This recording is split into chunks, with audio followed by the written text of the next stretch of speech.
What's up, YouTube? Mr. Awesome71 here. Kind of a deck review. I'm gonna pretty much show you how the watts work in this deck. If you don't know how to use them, this would be a great way to start.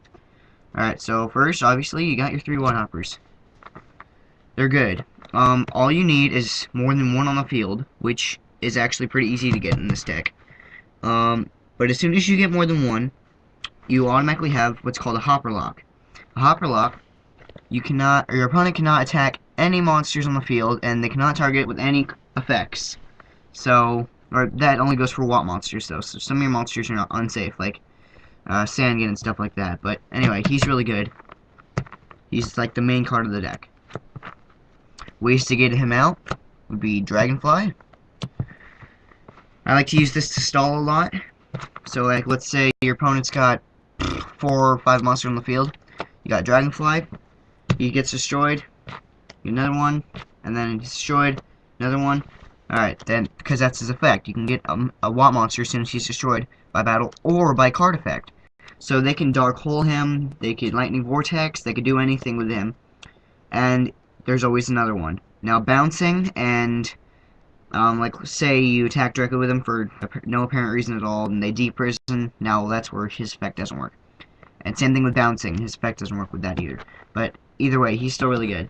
Another good target that you'd want to get with wattdragonfly is wattlemur, because if you get wattlemur with wattdragonfly's effect, your opponent cannot conduct their battle phase the next turn. So it's really good. And then you've got 3 other very good cards.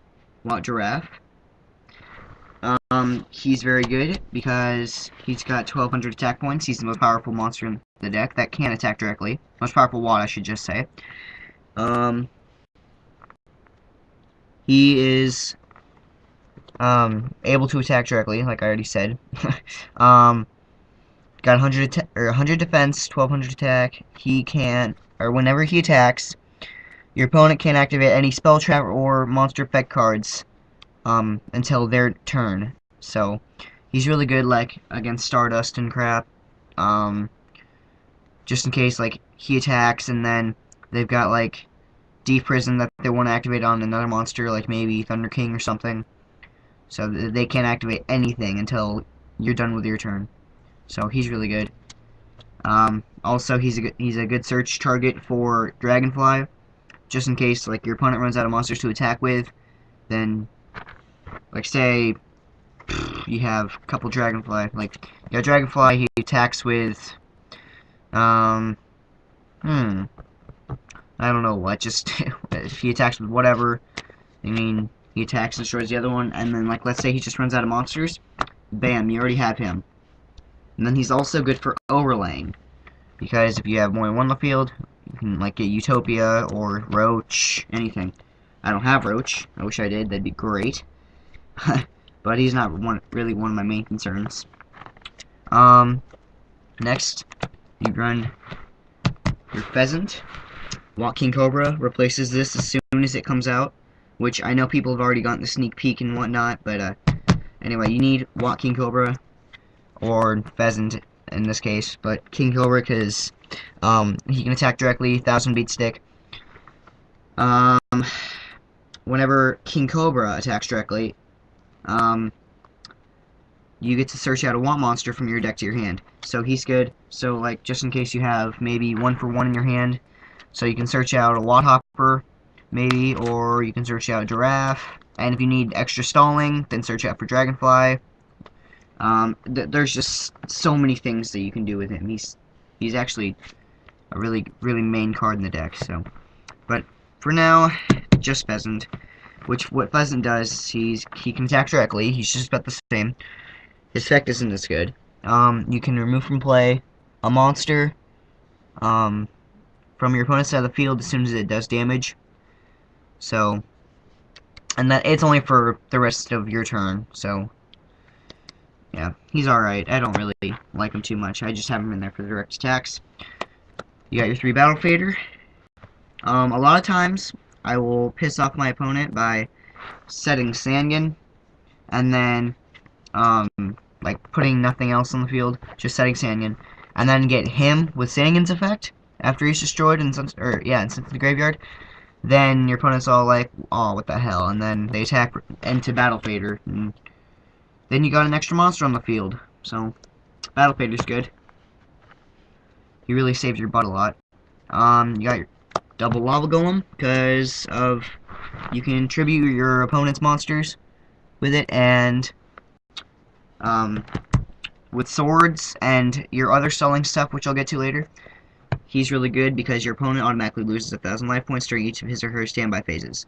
So Lava Golem is very essential to this deck.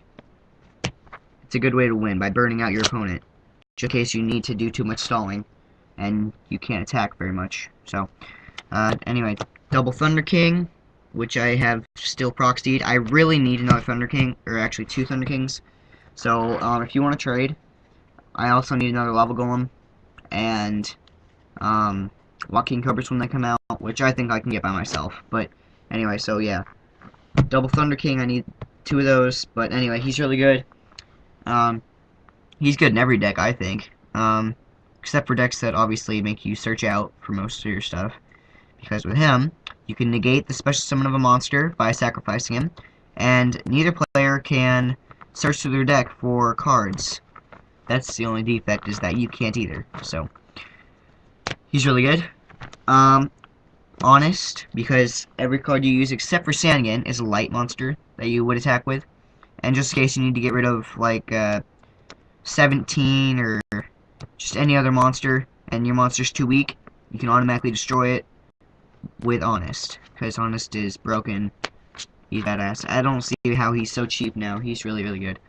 Then obviously your Sangan, which, like I said before, you search up with for Battle Fader. So, next you got the traps, the sakuretsu warmers, which I would really run Dimensional Prison, but this is just for the stall, destroy the monster, and negate the attacks. So it's really good. It really pisses off your opponent. Double Call the Haunted, one's a Hobby League Ultra. It's just another monster born for the deck. It's good. Just in case you need to overlay, or if you just need the extra defense. It really ticks off your opponent too. MST does ruin this card, but because it went back up to 3, so it kind of worries me. So I might bring that down to 1. I also need suggestions for what I can put in Watt Cancel for, because when that comes out, I want that too. Which I personally think will be a most likely medium expensive card, like maybe $10, $15, because it's a mini Solemn Warning. It's actually just Solemn Warning for Watts, and you don't have to pay anything. All you have to do is discard a card and negate. So, Starlight Road, because if you have your Hopper Lock, and your opponent like tries to Dark Hole it or Black Rose it, you can automatically negate it and then get another thing to, or Stardust Dragon, which you need 2 Stardust Dragon no matter what. That's very essential. Anyway, Starlight Road's really good. I need another Starlight Road if you have one. It's pretty awesome. The only thing that really, really ruins this deck is bouncing. I hate that. But otherwise, you're pretty much safe. Dark Bribe, just for that 1 extra negation. Cost is your opponent gets to draw a card. So it's alright. And then spells, you got 3 Messenger. Yay, I finally got 1. I know I have another one, but I've just bought this online. Anyway, it's great because none of your Watts in your whole deck have more than 1,500 attack points. The highest one is wattchimera, and that has 1,400. I don't really run Watt Hydra because, well, I don't have one, but I wouldn't really run it anyway. It's not that great. It just kind of generates Gold Stark. Off topic. This goes also very good with against Lava Golem, because that means the Lava Golem can't attack, and your opponent loses 1,000 every standby phase. And all you have to do is pay 100. So every time you lose 100, they lose 1,000. So it's really good. Double Swords. Yeah, I kind of colored on both of them. This one, anyway, this permanent marker, I tried to rub it off, but I forgot it was permanent, so anyway, Swords is just another really good stalling card. It gets you everything you need when you need it. Again, MST is really, really threatening to this deck.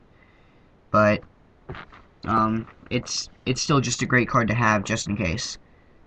And just like Messenger of Peace, this card is really good against your lava golems. So anyway, you got Dark Hole just in case they get a big field. Just your staples. Monster Reborn, just because 1/1 to discard a monster, and then special summon a wathopper. So like let's say you have 1/1 in your hand, maybe a giraffe in your hand, wathopper in your hand, and then you have King Cobra on the field.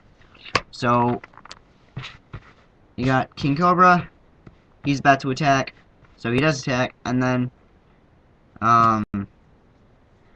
you get another I am saying that wrong, okay. You activate 1/1, discard the wattgiraffe, and then special summon a wathopper from your deck, and then you normal summon another one. It doesn't matter if it's an attack or a defense mode, because they can't be attacked. Nothing on your field can with wathoppers. So, anyway, 1/1 is really, really good. It's essential to this deck as well. And then you have one MST, which I know you guys are thinking, like, what the hell, but I side 2 of them, so it's good. And then recycling batteries for recycling. No shit.